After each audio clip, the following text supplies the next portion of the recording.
Podcast Insom dari planet Bumi sampai planet Mars. Kembali lagi dalam Insom Podcast. Kali ini dalam episode kedua bersama saya Cimu dan saya Fauzi Fatur.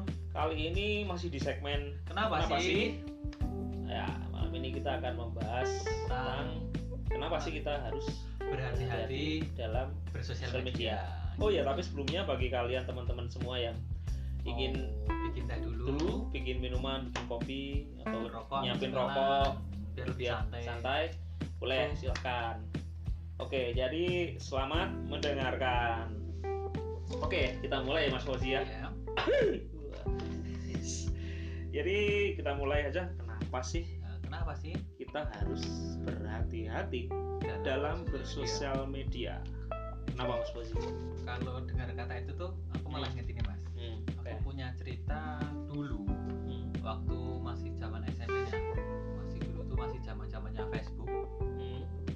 Aku tuh pernah diingetin aja sih sama bapakku. Dikasih wejangan kalau bersosial media ngupdate status atau share apa gitu, hati-hati gitu aja. Terus kenapa Pak? Gitu kata bapak bilang gini. Besok tuh kamu tuh bakal dilihat dari apa sih yang kamu share gitu. Jadi apa yang aku statusin, apa yang aku update tuh bakal dilihat gitu. Kata bapak itu bisa jadi tolak ukur buat ini. Sosial mediamu itu jadi tolak ukur bagaimana kepribadianmu, kata bapak gitu. Ya waktu itu aku mikirnya enggak aja. Emang gitu. postingnya apa Mas dulu? Aku sih apa posting? Aku merasa waktu itu aku seperti pada umumnya remaja waktu itu aja. Aku masih enggak, kalau share aku masih jarang itu.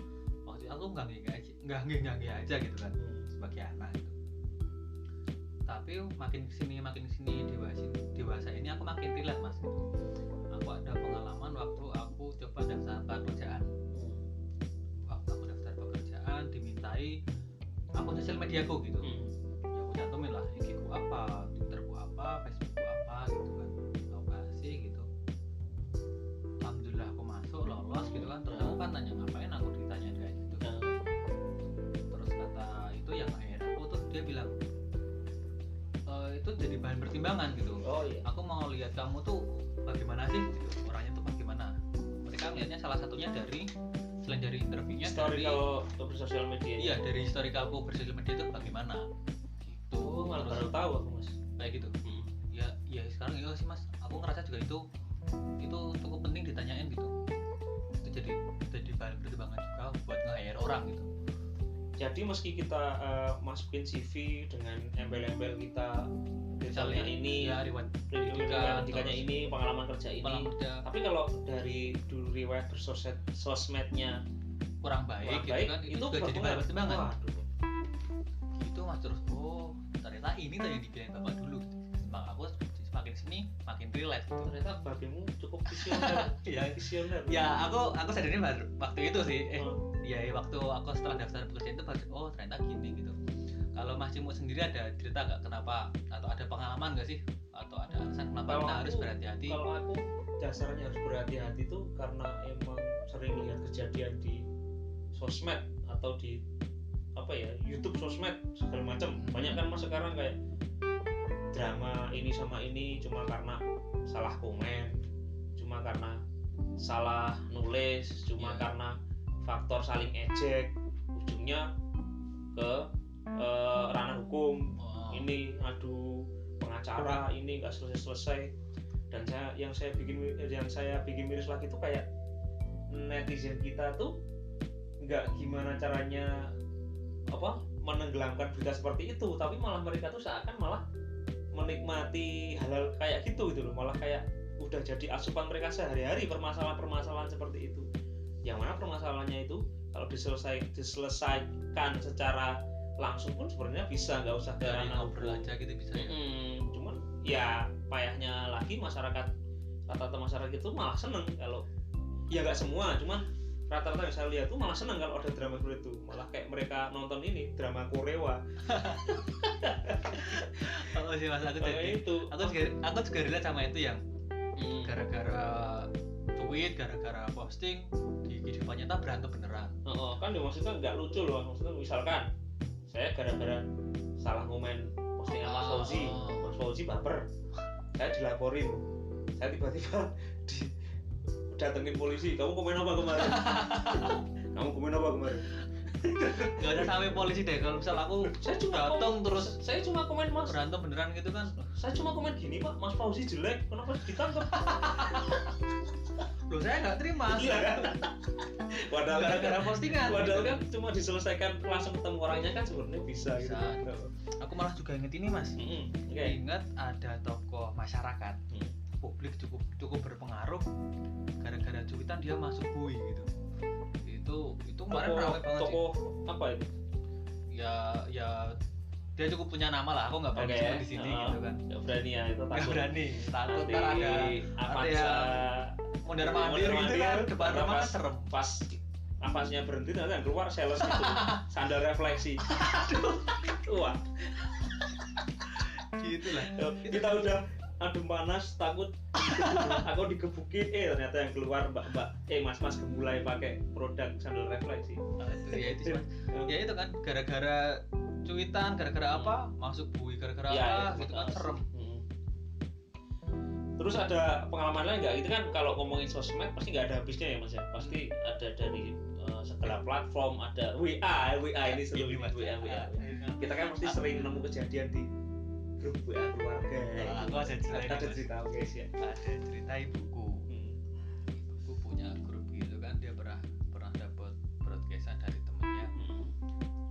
Hati-hati, tanaman ini bisa membuat apa gitu, membuat fakta nomor 7 bikin kejang-kejang. Itu hati-hati, tanaman ini menyebabkan ini gitu. Terus ibu kan cerita sama aku tuh, nih ada share kayak gini gitu kan. Terus loh, kita kan punya tanamannya di rumah gitu kan, kan bener nih gitu kan, kita punya, ibu kan juga terus kepo gitu. Terus tanya sama, kebetulan ibumu punya kesadaran harus cari tahu nih. Gitu, sebelumnya kan tanya sama temennya dulu nih, dapat info dari mana gitu dari kan. Ini kodok ngorek enggak sih, dari grup sebelah katanya gitu kan. Tapi ibuku masih penasaran, masa sih gitu. Terus ibuku coba cari info, benar nggak sih tanaman ini membuat ini, tanaman ini menyebabkan ini gitu kan.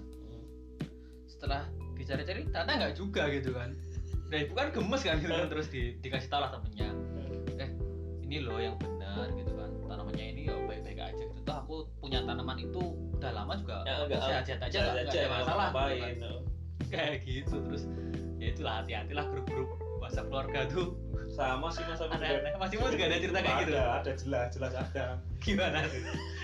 Kalau ini agak seringnya lucu tuh kalau konyol sini Mas. Jadi kan aku juga punya grup keluarga. Kebetulan omku tuh waktu itu, tapi ini sebelum corona ya Mas kejadiannya. Omku itu waktu itu umroh lah cerita, lagi umroh. Tapi pas umroh tuh dia juga kebetulan entah pas jeda umrohnya atau apa tuh dia mainan HP, mainan WA. Dia tuh ngechat di grup kayak ngirim video Gunung Merapi yang erupsi kayak gitu, di-post di grup. Padahal dia di daerah umrohnya, yang mana bukan di Indonesia kan. Jadi posting di situ dengan caption video erupsi Merapi. Hati-hati, Merapi erupsi, keluargaku di kampung halaman. Hati-hati. Lah, Mas kita kan di rumah gimana? Terus masku yang respon, sama masku dibales. Loh, kita aja yang di rumahnya di sekitaran Sleman Utara di dekat Merapi aja santai-santai aja, nggak ada berita erupsi di TV, nggak ada di radio, nggak ada. Kok bisa yang dari sana, negara sana bisa bilang kayak gitu tuh sumbernya dari mana? Ditanyain tuh. Sumbernya itu dari Tong Sangcong dong, blogspot atau apa gitu loh dia. Masku tuh sampai emosi itu dari Cecenguk apa gitu cecenguk.co.id atau apa gitu. Maksudku sumbernya nggak jelas. Yang bikin lucu tuh kok bisa-bisanya dia tuh ada di tempat umroh, di tempat yang lain, kok bisa ngasih berita yang beritanya tuh Merapi gitu loh. Kan ya pada shock semua kan, takutnya kan kalau nggak ada masku yang bilang di sini nggak ada berita apa-apa kok. Takutnya kan kalau nggak ada respon kayak gitu nanti keluargaku yang awam mungkin yang udah sepuh, udah tua tuh, Merapi erupsi, dia terus bilang sama tetangganya, yang kebetulan nggak di sini juga gitu itu ada video Merapi erupsi nih, ini ada video Merapi erupsi, sampai mana-mana akhirnya jadi hoax. Ya kan? Padahal itu mungkin video tahun lalu. Video waktu emang bener pas kejadian. Apa dia dikirimin teman dia yang sama-sama pekok atau gimana nggak tahu ya kan. Pokok terselubung udah video lama digoreng lagi gitu kan, seprit kepekokan ya loh. Yang kena omku itu. Tapi maaf ya Om, ini cuma share cerita aja, nggak niat mau ngumbar aib tapi cerita aja. Ya maksudnya kan dari situ kan kita bisa kalau mau nge-share sesuatu ya coba dicermati dulu lah ya gitu ya, dicek portal beritanya valid enggak, bener nggak sih, bener enggak, atau kan bisa aja sebelum di-share kan ditanyain dulu bener nggak di situ ada kayak gini kan, bisa ditanyain gitu dulu Thomas. Toh sekarang pun portal-portal berita kalau bikin headline ngawur Mas. Waspada membuat viral, heboh, awas jangan menggunakan kaos bergambar ini, hati-hati. Fakta nomor 3, ekor tumbuh berekor, aduh tanaman ini membuat, aduh jangan makan hewan ini, nanti kamu berubah jadi Megatron. Gak, yang tak takutin malah lama-lama gini Mas, bisa aja suatu saat gini. Bisa aja suatu saat gini, jangan bernafas haram. Waduh. Itu aku rasa sama itu, dikit-dikit haram. Iya gitu. tapi kan kita nggak mau terlalu ngurusin yang kayak gitu, karena itu kayaknya terlalu apa ya? Bukan ranah kita. Panas. Bukan ranah kita lah ya. Bisa kita nggak kompeten di situ. Wah beneran. Mau nekat pun nanti kalau ya kalau ya kayak yang di WA tadi sebelum nge-share gitu coba baca dulu lah ya Mas ya. Atau kalau mau apa namanya itu ngomen atau apa tuh ya mau dipelajari dulu, masalah dibaca dulu kronologisnya, masalahnya dari mana ke mana, yang dapat masalah siapa, pelakunya siapa, korbannya di mana. Nanti kalau takutnya kan kalau asal share yang korban jadi pelaku, yang pelaku jadi korban, malah nggak valid ya. Nggak valid tuh. Nah, kadang-kadang lucunya gini juga Mas, kadang-kadang tuh nggak semua portal berita yang nyantumin headline begini, tapi isinya sama kayak headline-nya. Enggak beneran. Kan ditanya apa isinya apa? Kadang-kadang tuh headline-nya tuh kayak berita tragedi, tapi itu isinya tuh ternyata prank. Beneran, aku sering gitu Mas. Jadi headline beritanya tuh kayak kejadian kasir mana gitu, kasir minimarket tembak oleh seorang laki-laki. Kan mikirnya ditembak pakai senapan, tapi ditembak cintanya. Waduh, itu bagus. Kita udah mikirnya udah kemana-mana ya. Itu kan yang bikin bahaya kan kalau orang yang baca itu mikirnya nembak beneran. Nggak dibaca isinya dulu ya. Lah, kalau itu sampai misalkan nih beritanya itu sampai pihak IT kepolisian atau apa ini, Pak ini ada berita beneran kasir ditembak, setelah apa IT-nya kepolisian ngebaca, wah bangsat, membuang waktu, membuang energi gitu kan. Polisi di prank. Itu malah nanti yang ngelaporin malah ditangkap. Itu jadi bumerang loh Mas. Memang harus hati-hati banget sih kayak gitu. Kita ke poin selanjutnya ya. Ini sebenarnya nggak ada sangkut pautnya sama kita harus berhati-hati. Ini konteksnya kayak keresahan pribadi kita aja sih Mas Fauzi. Apa Mas Fauzi pernah ada pengalaman? Kita kan mesti setiap hari kan hampir separuh hari itu mesti pegang HP ya Mas. Kita ngecek timeline, bangun tidur kita ngecek timeline. Ini udah HP tuh udah kayak ini loh, udah kayak panca indera. Yang ke-6 kali ya. Pernah nggak sih Mas Fauzi atau menurut Mas Fauzi itu postingan-postingan yang gimana yang bikin risih atau bikin aduh kok aku tuh rasa sama posting-postingan yang apa ya, kalau aku baca tuh rasanya negatif betul Mas. Bikin suasana enggak banget. Jadi aku kan bangun tidur ingin yang hari yang indah, tunggu gitu kan. Ekspektasinya udah buka Twitter dapat gambar cewek apa ya enggak gitu, tapi paling enggak dapat gambar yang apalah gitu. Kabar baik lah. Bangun tidur buka gitu kan, apa ya, ada berita apa nih gitu kan. Mungkin bangun tidur dapat berita buruh sudah dapat tuntutannya. Oke. Gitu kan. Aku buka gitu kan, lihat keadaan apa gitu kan. Ada yang posting yang apalah, aduh jadi bikin lemah, jadi aku untuk memulai hari itu ya, jadi aku buat memulai hari itu jadi makin malas tuh loh Mas. Kayak gini banget ya gitu. Rasanya tuh kalau buka tuh negatif, kalau enggak gini ujaran kebencian lah atau jadi aduh kan jadi itu Terus dari Mas Fauzi sendiri cara menanggulanginya gimana? Apakah di unfollow, apakah di skip, scroll, skip, atau kadang aku skip. Hide. WA di hide. WA ya kadang aku hide gitu kan. Kalau ini nih, kalau dari misal sekitarku sendiri, dari teman-temanku sendiri atau dari mana gitu yang deket sama aku, kadang kalau aku ngerasa itu negatif, aku memilih buat aku senyapkan lah ya, kayak di WA tadi aku hide. Gitu. Kalau di Instagram ya kayak di senyapkan itu kan, senyapkan story-nya. Ya kayak gitu daripada apalagi yang bikin story titik-titik itu Mas, kayak pasir itu. Isinya kasur apa. Ya kayak gitu yang jadi bikin malas loh Mas, jadi aduh rasanya negatif banget nih kayak gini.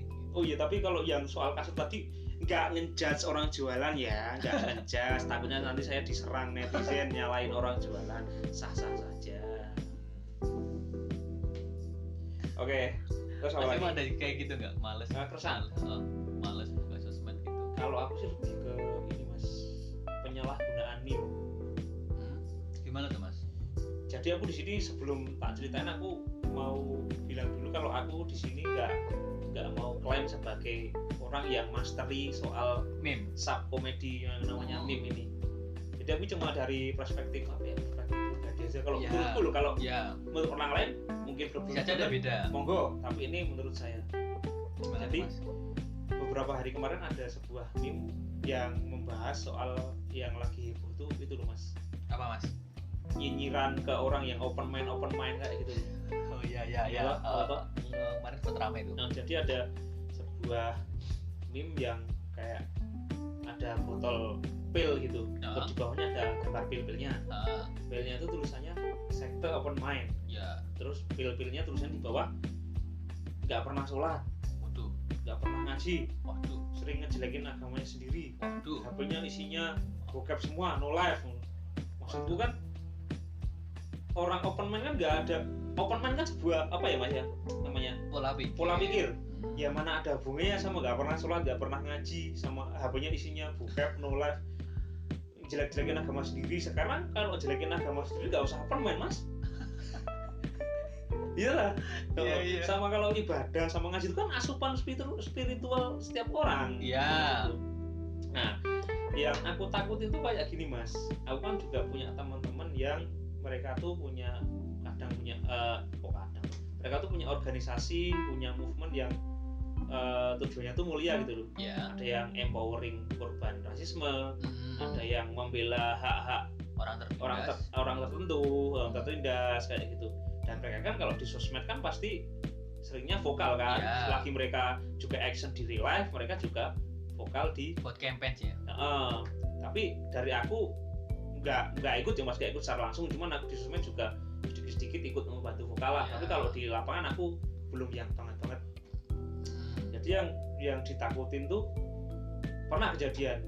Jadi temanku tuh vokal tentang apalah empowering suatu korban rasis kalau nggak salah waktu itu.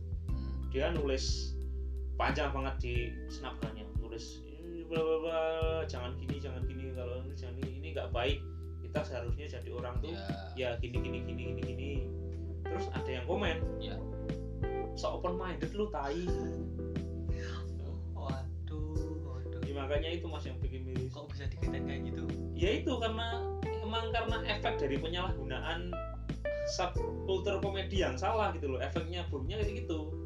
Mungkin bagi orang yang bisa nangkep secara paham, mungkin lihat meme itu ya udah udah skrip, udah scroll, selingan aja. Oh, filmnya kayak udah lihat meme lain. Tapi bagi orang yang benar-benar emang senang hate speech, emang senang ngebenci, emang senang rusuh, meme seperti itu bisa jadi peluru Mas, bisa jadi senjata buat mereka, bisa jadi tertanam di otak mereka kayak gitu. Jadi Kak, segala sesuatu atau ketika mereka melihat orang yang lagi vokal atau memperjuangkan sesuatu atau menjelaskan sesuatu, menjelaskan suatu tragedi, menjelaskan pola pikir mereka tentang sebuah tragedi, mereka bakal dicap itu, dinyinyirin open minded, tai, open minded, kontol kayak gitu.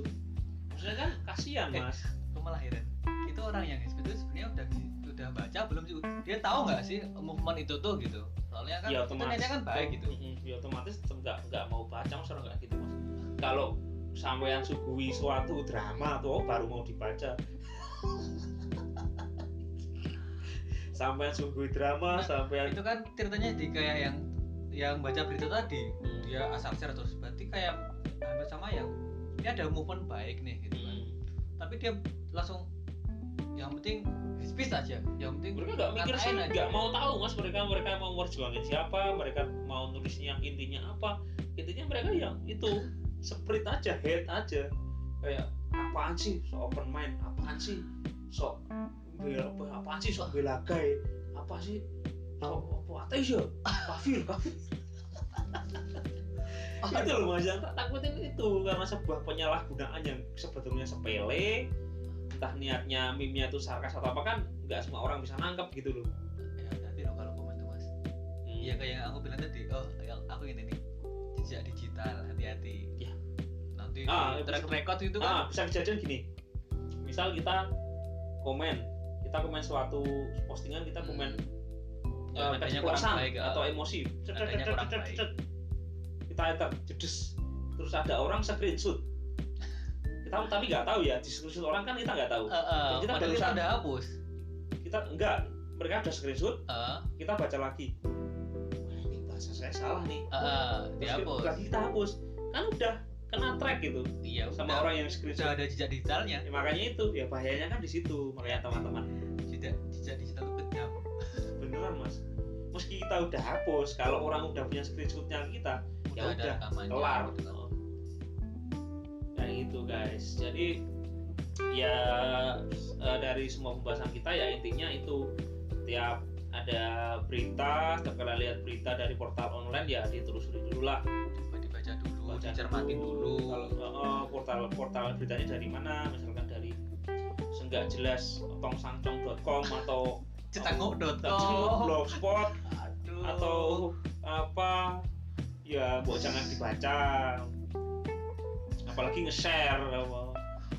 belum dipelajari udah share, dipelajari udah hate speech. Wah, lihat headline-nya udah langsung matanya langsung saringan dulu, harus share, saya adalah SJW, harus share. Waduh, susu jahe wangi. Makanya di sini kita nggak mau ngejudge SJW itu negatif, enggak, cuma beberapa oknum emang apa ya semua ada oknumnya sih mas, tinggal kadarnya banyak atau enggak ya kan. Sering sih di FB aku lihat kayak teman-teman itu juga berapa kali nyindir SJW kan, menurut kan SJW kan nggak mesti konotasinya negatif ya. Cuma karena beberapa orang yang mungkin komennya ngawur terus dicap SJW, komennya mungkin niatnya tuh mereka pengen membela suatu apa tapi dicapnya SJW, terus ntar komennya negatif gitu kan, yang baca jadi ini nggak baik loh. Aku sama jadi nih, ada orang punya movement nih, ada niatnya baik gitu kan, gara-gara komen apa movementnya jadi kurang kesorot, jadi gak diterusin, jadi meredup gitu males lah aku, jadi kurang maksimal. Aku tadi mau memperjuangin ini tapi yang komen malah pada kayak gini, jadinya nggak jadi diterusin movementnya. Padahal movementnya baik ya. Ya yang ditakutin kayak gitu. Jadi kenapa kita malah ini ngebahas hati-hati di internet ya, salah satunya agar kita jadi jangan sampai lah maksudnya kena kasus karena kita salah komen atau kita salah share, kan nggak lucu. Lebih bijak lagi lah, jangan sampai ini kok kita komen yang negatif gitu. Mungkin kebanyakan orang mikir kalau kita posting dengan kata-kata yang kasar, komen dengan kata-kata yang saru dalam artian dalam bahasa Indonesia kata-kata yang apa ya mas, vulgar ya, kurang pantas vulgar, dengan kata-kata yang apalah, mungkin mereka mikirnya keren, ini kayak gue gini. Ya itu tadi hati-hati jejak digital. Nah makanya belum tentu yang kita komen itu seneng ya kan. Makanya itu kita mungkin bisa hapus tapi bisa aja di screenshot sama tuh orang, iya kan, bisa aja direkam rekam layar. Oh iya benar, direkam layar. Bisa aja kita udah hapus komen, ada screenshot, kita dilaporin.